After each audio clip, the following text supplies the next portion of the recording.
5ই আগস্টের পরবর্তী সময়ে বলা হচ্ছিল যে সেনাবাহিনী বাংলাদেশের এই অভ্যুত্থানটাকে অন্য কোনো পথে যেতে দেয়নি বা সেনাবাহিনী জনগণের মুখোমুখি দাঁড়ায়নি।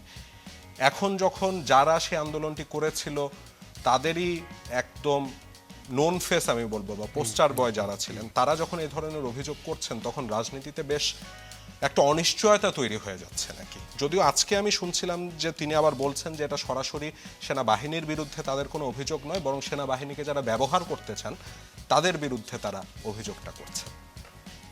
না এটা হ্যাঁ, মানে এই বক্তব্য আমারও নজরে এসছে। আচ্ছা,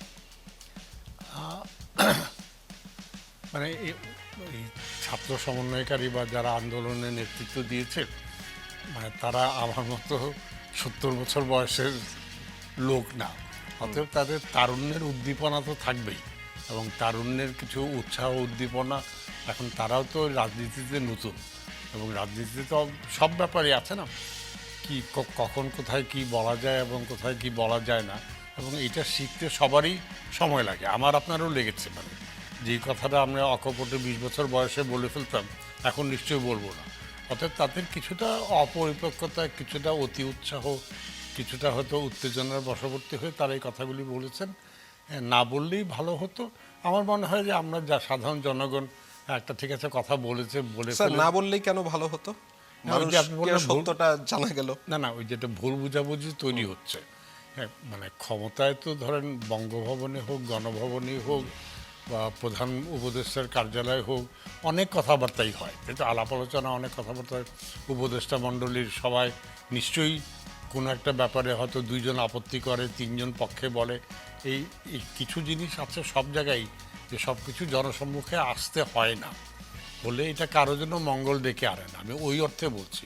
হ্যাঁ, তাদের ভিতরে নিশ্চয়ই আলাপ আলোচনা হয়েছে, নিশ্চয়ই মতবিরোধ হয়েছে, কিন্তু সব আলাপ আলোচনা, সব মতবিরোধ তো জনসমক্ষে আনতে হয় না।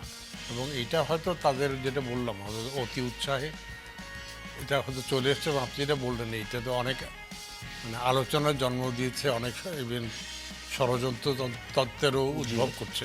এটা আমি আশা করবো যে এটা সাময়িক ব্যাপার, হয়তো 2-3 দিন পর আমরা এটা ভুলে যাব। স্যার, যেহেতু সেনাবাহিনীর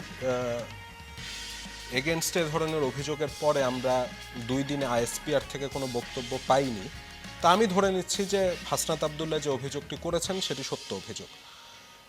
তো এরকম একটা অবস্থায় যেটা বলছিলেন যে স্যার হয়তো অপরিপক্কতার একটা পরিচয় তিনি দিয়েছেন, কিন্তু এটা পুরো রাজনীতির যেই চালচলন বা কৌশল সবকিছুরই এক ধরনের মানে ছড়িয়ে ছিটিয়ে যাচ্ছে না, মানে অনেক বেশি অ্যাম্বিগাস মনে হয়ে যাচ্ছে না এখন?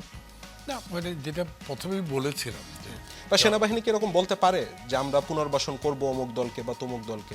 হ্যাঁ, এটা তো হলো একতরফা কথা হয়েছে, তাতে একজনের বক্তব্য আমরা পেয়েছি। এবং আমার মনে হয় যে সেনাবাহিনী ঠিক করেছে, ঠিকই করেছে যে আমরা এটা বলেছি কি বলি নাই, বা আলোচনা হয়েছে কি হয় নাই, তাহলে ব্যাপারটা আরও গুলিয়ে যাবে। তো তার থেকে আইএসপিআর যে নিশ্চুপ আছে, এটা তারা খুব বুদ্ধিমানের কাজ করেছে। আচ্ছা, এবং যেটা বলছিলাম যে এই কথাগুলি আমার নিশ্চিতে কিছুটা এড়িয়ে দেশে আলাপ আলোচনা অবশ্যই হচ্ছে, এবং বিভিন্ন ধরনের হয়তো এর পরিণতি কী হবে আমরা ওই নিয়ে আলোচনা করছি। কিন্তু আমার মনে হয় জিনিসটা 2-4 দিনের মধ্যে নতুন ইস্যু চলে আসবে। আর আমাদের তো নতুন ইস্যু প্রতি সপ্তাহে বিরাট অনেক সব নতুন ইস্যু আসছে, তো এটা মানে চাপা পড়ে যাবে।